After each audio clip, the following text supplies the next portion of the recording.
Facebook पर आके पता चला जो हमारे साथ प्राइमरी, मिडिल और हाई स्कूल में पढ़ते थे वो बीकन हाउस और ऑक्सफोर्ड से भी पढ़े हुए हैं।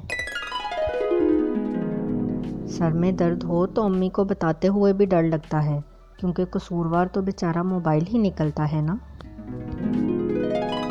मैंने उसे दिल दे दिया, हालांकि ज़रूरत उसको दिमाग की थी। अगर मोबाइल कंपनी वाले सच बोलने लग जाएं तो आप रो पड़ें।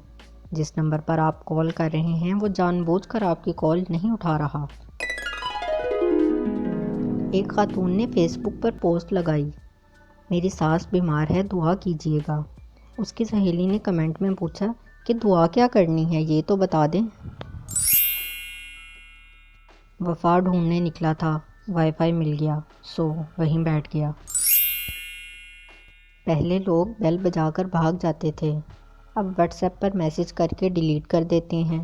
हरकत वही, सोच नहीं। ज़िंदगी किसे कहते हैं? मोबाइल के इस्तेमाल से जो वक्त बच जाए उसे ज़िंदगी कहते हैं।